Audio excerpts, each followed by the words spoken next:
afternoon, Mr. Kamlesh Varshney, sir. And we are really very, very enthusiastic today that you are here with us, and you have accepted our invite.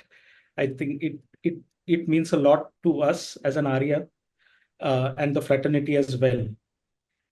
Sir, your presence itself makes a lot of difference, to the fraternity, and I would like you to invite you for a keynote speech delivery for E-Inspire today. And all of us are very, very eager to hear you.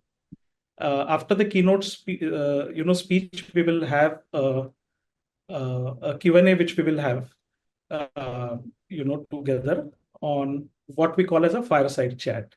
So I would first like to invite you to deliver your keynote speech for.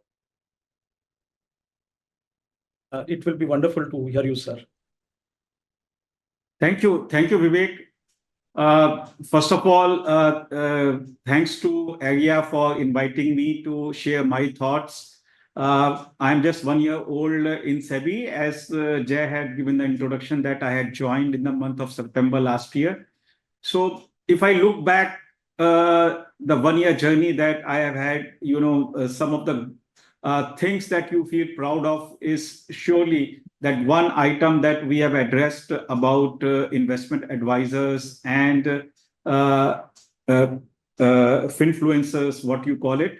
Though the work is not complete, but it is moving in the right direction, and we do hope that the direction that we have taken will take us to the right destination.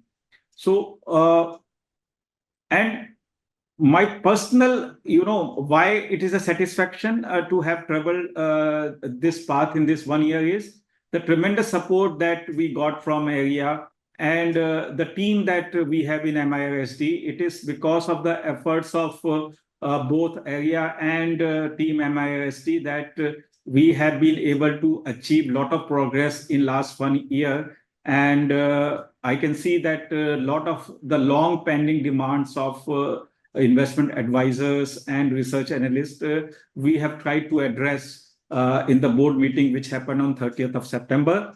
So that is what which gives a lot of satisfaction. Of course, the ultimate destination is that how do we eliminate this animal which is there, like finfluencers who are not registered and who are misguiding various investors. So as I explained you that we have taken a number of steps. We have rationalized ARIA regulation. We have given clarification on various items. So the idea is that, if people feel that there were entry barriers, those entry barriers should not be there.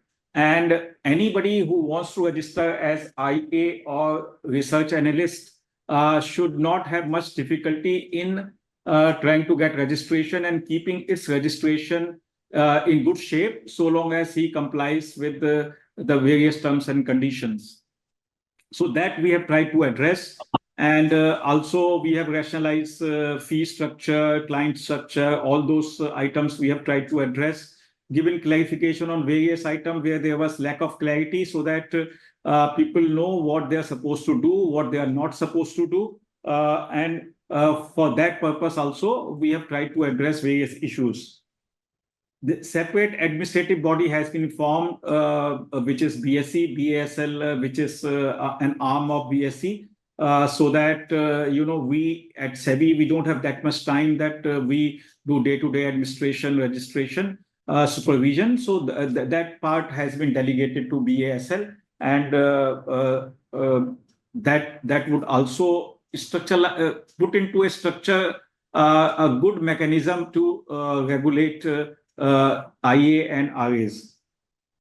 Summary assessment also we have brought in. The purpose was that because what we are expecting out of all these initiatives is that the number of IAs and RAs would increase, and more investors should take help of IAs and RAs instead of going to unregistered influencers. So that is the ultimate object, right? So what we have achieved so far in 1 year, which I spoke about, is basically steps in that direction.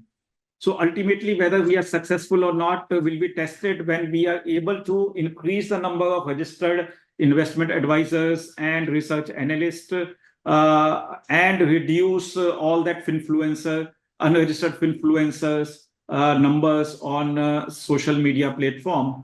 So while doing that, we also have to make sure that when we have a large number of IAs and RAs in our regulatory fold, if someone is not following the law properly, then we know there is a detailed procedure under the SEBI Act and various regulations to act against those IAs and RAs. But it takes a lot of time. But if there is a very clear-cut violation, then we should be able to act immediately without following that long process of law. So when there is a clear-cut violation where there is no dispute on the facts or on that violation, we have come out with summary proceedings through which we can take action. And action doesn't mean only cancellation. It could also mean suspension, or it could also mean a direction. So neither cancellation nor suspension, only a direction, maybe a kind of an advisory that probably you are not doing this thing correctly, you should be able to do it. So that way, trying to regulate them in a time efficient manner. But of course, as I said earlier, the ultimate objective is to have more and more people in this field and give choice to investors that they get the opportunity to select registered investment advisors who understand the investor profile, who understand the regulation, and who are able to give timely and right advice to investors instead of unregistered influencers who are, in our opinion, misguiding the investors. So we also have to strengthen our enforcement mechanism, which we have done it. In fact, virtually we are now, very active for last 4 or 5 months.